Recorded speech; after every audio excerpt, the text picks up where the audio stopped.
को powered by Silver Pumps and बुटर्स।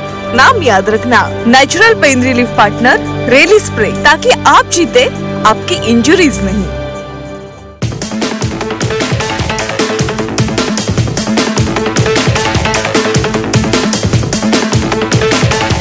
Thane हा शिवसेनेचा बालेकिल्ला। बाळासाहेब ठाकरेंच्या काळात आनंद दिघे यांनी कधी काळी भाजपचा गड असलेल्या ठाण्याला काबीज केलं आणि शिवसेनेचं वर्चस्व प्रस्थापित केलं। आनंद दिघेंच्या नंतर एकनाथ शिंदेंनी ठाण्यावर आपलं एक हाती वर्चस्व मिळवलं। मात्र गेल्या काही काळामध्ये आता पुलाखालून बरंच पाणी वाहून गेलेलं आहे। एकनाथ शिंदेंच्या बंडानंतर शिवसेनेची दोन शकलं झालेली आहेत आणि त्यानंतर होणारी ही पहिलीच विधानसभेची निवडणूक आहे। त्यामुळं कोपरी पाचपाखाडी, मुंब्रा कळवा आणि ठाणे शहर या मतदारसंघांमध्ये नेमकं काय चित्र आहे, शिवसैनिकांमध्ये शिवसेना पक्षफुटीनंतर काय भावना आहेत, एकनाथ शिंदेंच्या पक्ष नेतृत्वाबद्दल त्यांचं काय मत आहे, एकंदरीतच निवडणुकीला घेऊन त्यांची काय मतं आहेत, याच सगळ्याचा आढावा आपण घेणार आहोत। चला।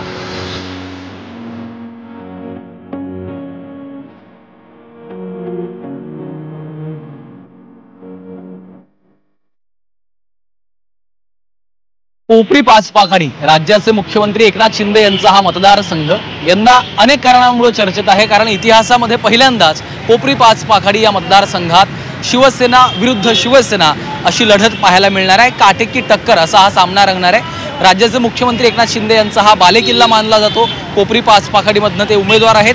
त्यांच्या विरोधात उद्धव ठाकरे यांच्या शिवसेना पक्षानं केदार दिघे, स्वर्गीय आनंद दिघे यांचे पुतणे केदार दिघे यांना उमेदवारी दिलेली आहे। त्यामुळे पहिल्यांदाच शिवसेनेचा बालेकिल्ला मानला जातो ठाण्याला।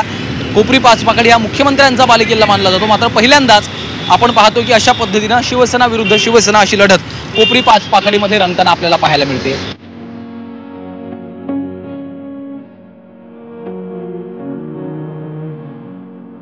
राज्याचे मुख्यमंत्री एकनाथ शिंदे यांचा हा मतदारसंघ आहे। त्यांच्या विरोधात उद्धव ठाकरे यांच्या पक्षाकडनं केदार दिघे यांना उमेदवारी दिलेली आहे। काय वाटतं तुम्हाला, कोणाची हवा आहे? एकनाथ शिंदे साहेब। एकनाथ शिंदे साहेब काय बरं, त्याच्या मागचं काय कारण? कारण बघितलं त्यांचं काम जे आम्ही आनंद दिघे साहेबांचं बघत आलेलो, त्याच हिशोबाने आम्ही एकनाथ शिंदे साहेबांचं पण आत्ताचं काम बघतोय। बऱ्याच जणांना त्यांच्याकडनं अपेक्षा आहेत, त्या त्यांनी पूर्ण कराव्या अशा आम्हाला वाटते आणि त्यांना सपोर्ट तर आहेच आमचा सगळ्यांचा। शिवसेनेचा हा गड आहे, मात्र यावेळेस दोन शिवसेना रिंगणात आहेत। उद्धव ठाकरे यांच्या पक्षाकडनं केदार दिघे आहेत आणि स्वतः मुख्यमंत्री आहेत। काय वातावरण आहे? वातावरण तर चांगलंच रंगलेलं दिसेल यावर्षी। बघूया कोण बाजी मारते ते। पण यावर्षी शिवसेना, कुठली शिवसेना? एकनाथ शिंदे साहेबांची शिवसेनाच येणार। काय बरं, काय कारण वाटतं? आता गेला तुम्ही मतदारसंघात राहताय, काय कामं झालेली आहेत? अजूनही बऱ्याच समस्या तर भरपूर झाले त्यांच्याकडून, यापुढे होतच राहतील। कारण आम्ही याच एरियामध्ये राहतो, त्याच्यामुळे आम्हाला माहिती आहे त्यांचं कार्य कसं येते। नक्कीच ते बाजी मारतील यावर्षी। काय वाटतं यंदा काय मतदारसंघात तुमच्या काय हवा कोणाची? कोणाच्या?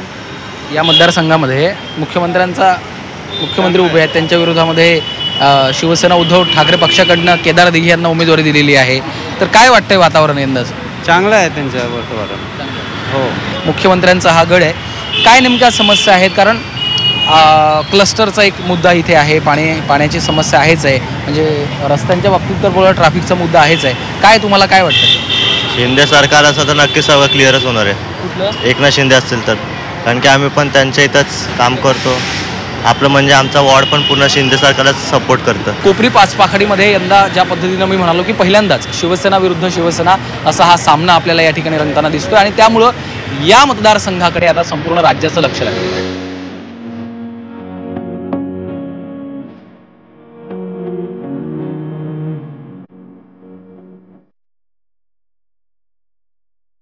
शिवसेना उद्धव बाळासाहेब ठाकरे पक्षानं केदार दिघे यांना रिंगणात उतरवलेलं आहे। स्वतः केदार दिघे आपल्यासोबत आहेत। सर नमस्कार। नमस्कार। आम्ही मतदारसंघात फिरतोय, काय सध्याचं वातावरण आहे? तुमच्या दृष्टीनं काय हवं आहे?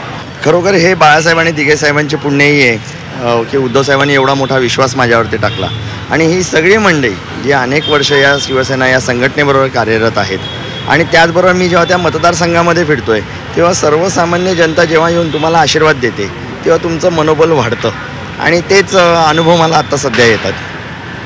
मुख्यमंत्र्यांच्या विरोधात तुम्ही उभे आहात, राज्याचे मुख्यमंत्री आहेत, एवढी मोठी सध्या सत्ता आहे, यंत्रणा आहे, दडपण नाही येत आहे, पहिल्यांदाच निवडणुकीच्या रिंगणात आहात तुम्ही? माझं आडनाव दिघे, दिघे साहेबांचे आशीर्वाद आहेत, त्यांचे संस्कार आहेत. राहिली गोष्ट दडपणाची गोष्ट, तर कसं आहे ना, तुम्हाला कोणत्याही सर्वसामान्य माणसाला कार्यकर्ता, नेता, मंत्री हे जे बनवतं ते सर्वसामान्य जनता बनवते. आणि म्हणून जनतेवरती प्रचंड विश्वास असल्याकारणाने मला हे दडपण येत नाही. मला खात्री आहे की लोकांना जे 20 वर्षात अनुभवता आलं नाही, जे त्यांना त्यांचे अधिकार मिळाले नाही, जे हे नेते मंडळी म्हणतात की आम्ही कुठेतरी या ठाण्याचा विकास केला, तो विकास त्यांच्या मताने होता, पण लोकांच्या मनामध्ये खऱ्या अर्थाने विकासाची ती काय कल्पना आहे हे त्यांनी कधी जाणून घेतलं नाही, कधी विश्वासात घेतलं नाही. आणि मला असं वाटतं येणाऱ्या पुढच्या 5 वर्षामध्ये जो बदल घडवायचा आहे, जो सर्वसामान्य जनतेच्या घरामध्ये, आयुष्यामध्ये बदलायचा आहे, तो जर का बदलवायचा असेल तर लोक नक्कीच आशीर्वाद देतील.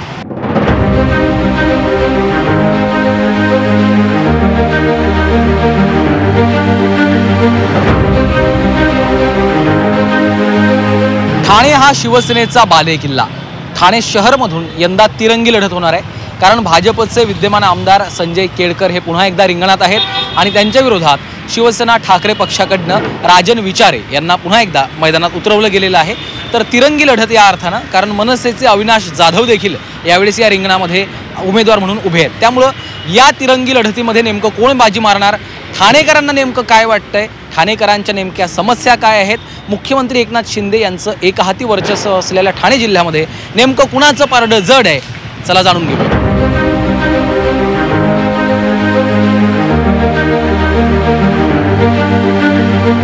काय सांगाल, एकीकडे दिवाळीचा माहोल आहे, दिवाळीचं वातावरण आहे, दुसरीकडे विधानसभेची देखील लगबग आहे. तुमच्या मतदारसंघात तिहेरी लढत होती, राजन विचारे आहेत, संजय केळकर आहेत, अविनाश जाधव आहे. कोणाची हवा वाटते? हवा आता अशी कोणाची एकाची नाही सांगता येत, पण माझ्या मते संजय केळकरच येतील पुन्हा.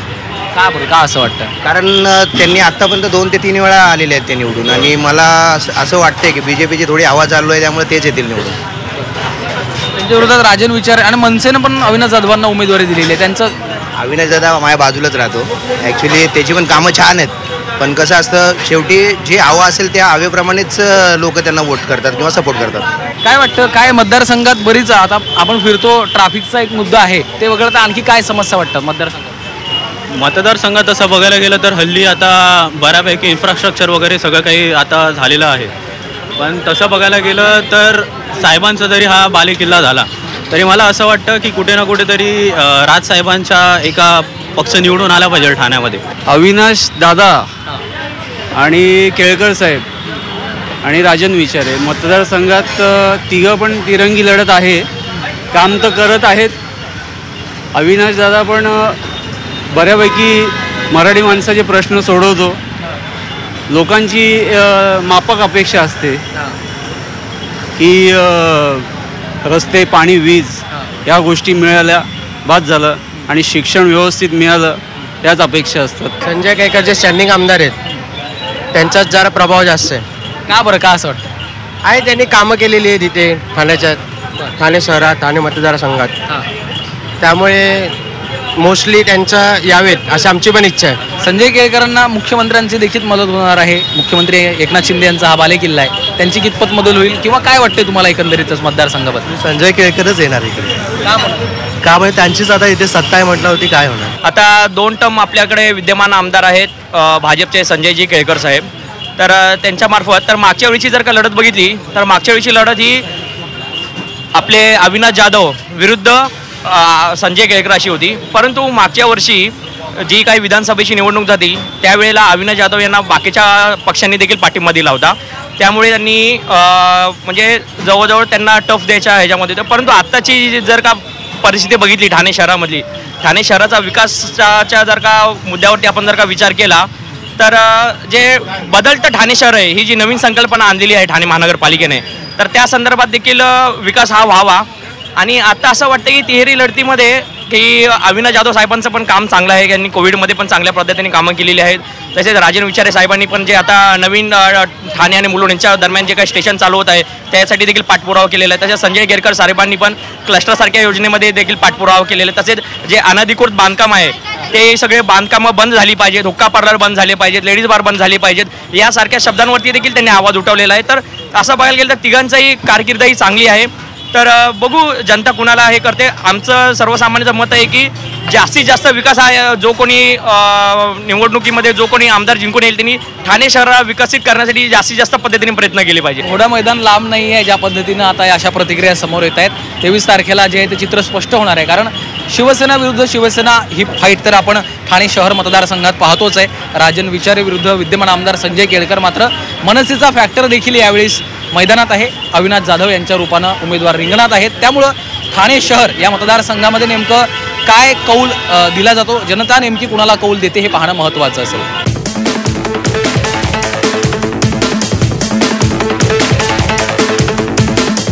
कोपरी 5 पाखाडी ठाण्यानंतर आता आपण आलो आहे कळवा मुंब्रा या मतदारसंघामध्ये. सर्वात चर्चेचा हा मतदारसंघ आहे, कारण राष्ट्रवादी काँग्रेसच्या फुटीनंतर पहिल्यांदाच या मतदारसंघामध्ये राष्ट्रवादी काँग्रेस विरुद्ध राष्ट्रवादी काँग्रेस अशी लढत रंगणार आहे. जितेंद्र आव्हाड विद्यमान आमदार, त्यांच्या विरोधात त्यांचेच शिष्य मानले जाणाऱ्या नजीब मुल्ला यांना अजित पवार यांच्या राष्ट्रवादी काँग्रेसनं मैदानात उतरवलेलं आहे. त्यामुळं गुरु शिष्याची ही जी जोडी आहे ती यावेळेस या मैदानात आहे.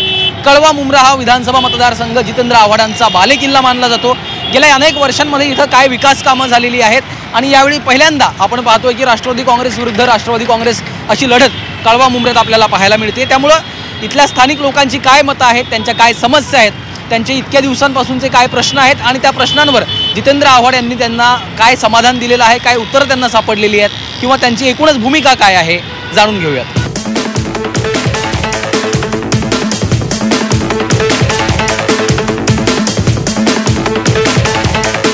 कळवा मुंब्रा हा जितेंद्र आव्हाडांचा बालेकिल्ला म्हणून ओळखला जात होता. मात्र यंदा पहिल्यांदाच त्यांचे शिष्य असलेल्या नजीब मुल्ला यांना त्यांच्याच विरोधात उतरवलेलं आहे. राष्ट्रवादी विरुद्ध राष्ट्रवादी अशी लढत होतीये. कसं चित्र आहे, काय हवं आहे? चित्र असं ॲक्च्युली कसं माहिती आहे, यांना म्हणजे बदलावसाठी आम्ही प्रयत्न करतोय आणि इथे टोरंटचा प्रॉब्लेम आहे. एवढा बिलं येतात टोरंटचा, जेवढ्यापर्यंत टोरंट आले नाही ते भरपूर बिलं येतात. म्हणून हे नजीबने आम्हाला प्रॉमिस केलेला आहे की मी आल्याशिवाय आले पहिला काम हे टोरंट हटवणार इथून. आणि कसा नवीन माणूस आहे, यंग आहे, तर मग एक त्याला चान्स यांना भरपूर आम्ही 4-5 वेळा आम्ही आव्हाड साहेबांना मतं दिले, पण यावेळी एक बदलाव पाहिजे आम्हाला, म्हणून आम्ही नजीब मुल्लाला कॉपरेट करणार. काय वाटतं यावेळेस? ठीक है, होना चाहिए, जनता की काम करना चाहिए. जो वादा किया है, इतना बिल आ रहा है लोगों को, इतना सब कुछ हो रहा है, तो जो है ना इसके ऊपर ध्यान दो, तो हिसाब से नजीब मुल्ला को वोट जाना चाहिए. पहिल्यांदाच राष्ट्रवादी विरुद्ध राष्ट्रवादी अशी लढत होतीये. काय सध्याचं चित्र आहे, एकंदरीत वातावरण काय? चित्राचं काय बघा, 15 वर्ष झाले कोणाची मक्तेदारी नाही आहे. मुंब्रा आणि कळवा जे आहे ते एकच माणूस बसलेला आहे. आम्हाला बदल हवा आहे, आम्हाला आमचा मत नजीब मुल्लाला. काय दादा, काय चित्र वाटतंय यंदा मतदारसंघात, कोणाची हवा आहे? नजीब मुल्लाची हवा आहे. जितेंद्र आव्हाड? आव्हाडचं काय 15 वर्ष राज्य केलेलं आहे. 15 वर्षात त्यांनी काय कामं केली, तो म्हणतो मी हे कामं काय केली, पण वरती डोंगरात बघितलं कायच कामं केली नाही आहे. मी विकास केला, कुठला विकास केला? अरे आमदार सगळे विकास करतात, पण तुम्ही कुठला विकास केला? घोडा मैदान लाभ नाही आहे. निवडणुकीच्या रणांगणामध्ये नेमकी काय लढाई लढते आणि कशा पद्धतीनं नागरिक कौल देतात हे पाहणं आता महत्त्वाचं आहे.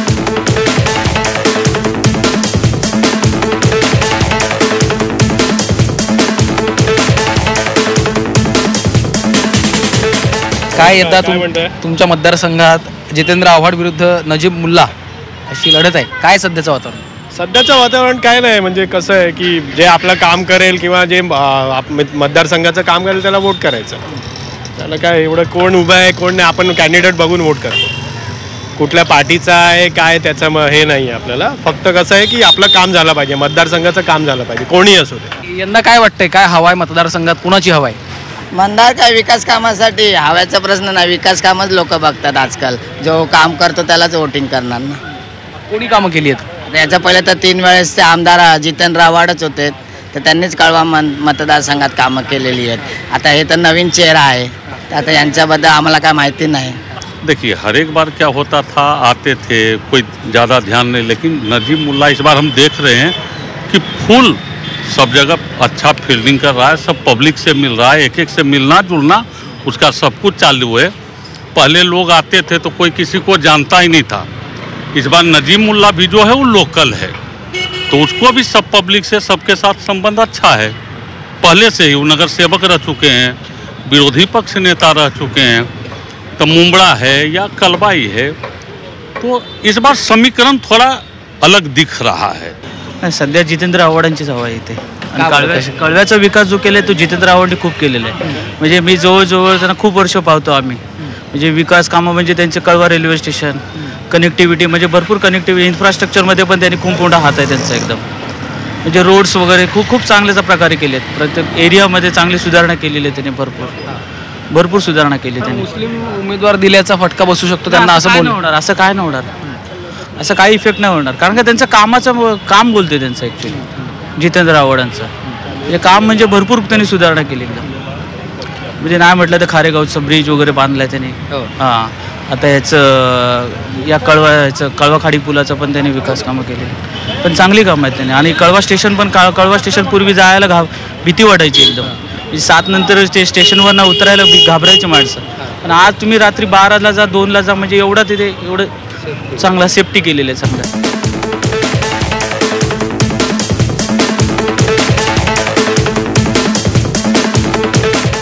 शिवसेनेचा बालेकिल्ला राहिलेल्या ठाण्याचं राजकारण बदलू पाहतंय का? कारण शिवसेनेतल्या पक्षफुटीनंतर होणारी ही पहिलीच विधानसभेची निवडणूक आहे.